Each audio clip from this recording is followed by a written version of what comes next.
32, c'est ça? 30, au total, il y en avait quand même presque 60 sur la ligne de départ, et là, il n'y en a plus qu'un à la fin. Et donc le grand gagnant vers lequel on a assez convergé pour tout le membre du jury et les absents ici qui ne sont pas avec nous aujourd'hui, on a adoré et un coup de cœur sur Pplug, qui est le grand gagnant et le numéro 1.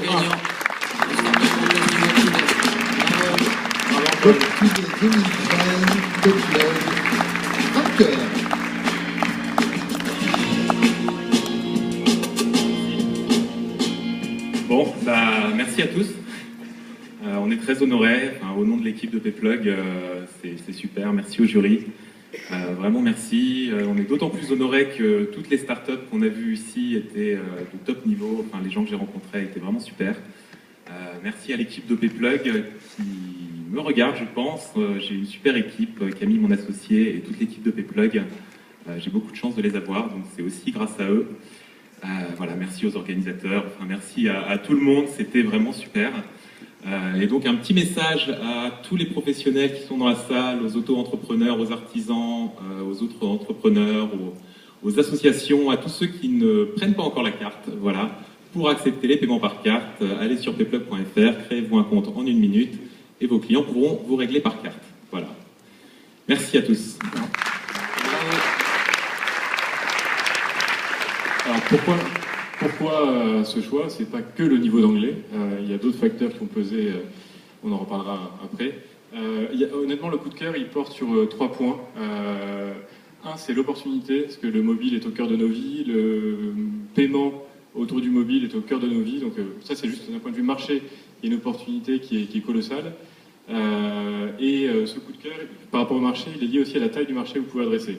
Certes, c'est un marché très concurrentiel, il y a déjà des acteurs historiques, il y a toutes les banques qui sont présentes et qui vont arriver et un jour faire mal ou racheter. Il y a plein de petits acteurs qui poussent aussi, donc il va falloir trouver vraiment une valeur ajoutée, il y a un bénéfice pour les commerçants et pour les utilisateurs. Mais derrière ça, on s'est dit, ils vont rentrer sur un marché hyper compétitif, mais il y a un deuxième point sur lequel on a craqué, c'est, à travers un mot, c'est le béton. On a l'impression qu'il y a une équipe en béton.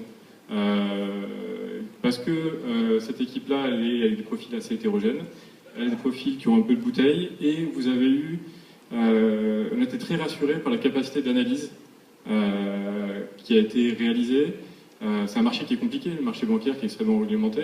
Donc s'assurer qu'on peut prendre une position sur le marché, je crois qu'il y a des gens dans votre board ou dans l'équipe qui viennent de cette industrie, donc c'est extrêmement rassurant. Et donc là on se dit, l'équipe est béton sur un marché compétitif, donc ils ont une chance d'émerger. Et le troisième point, alors je vais dire un mot qui n'est pas un mot très corporate, c'est le reniflage. Et je vais revenir sur ces points-là, c'est que les paiements par mobile aux US et en Asie commencent à émerger. Vous êtes allé sur ces marchés-là, vous les avez reniflés, vous les avez vus, donc vous savez qu'il y a de l'usage, vous savez comment ça se passe. Et donc déjà c'est rassurant, on ne part pas d'une feuille blanche, il y a une source d'inspiration à l'étranger, et vous allez l'adapter sur le marché français. Et le reniflage aussi, pour un autre point qu'on va évoquer, c'est cette industrie bancaire qui est très, très complexe, de s'entourer de talents qui savent de quoi ça parle. À mon avis, c'est clé dans votre projet.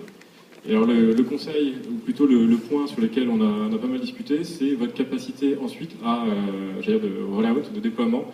Donc c'est toujours la distribution, c'est facile.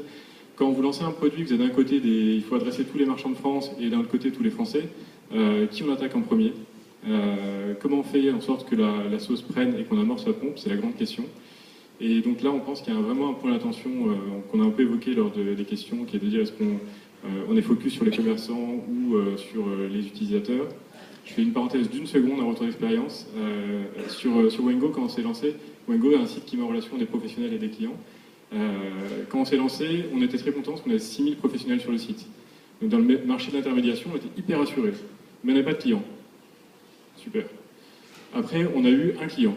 Mais un client qui se répartit sur 6000 professionnels. Donc on a tué nos 6000 professionnels dans le temps. Donc ce qui est important, nous, dans notre retour d'expérience, c'est d'avoir la traction. Et la traction, elle vient côté client.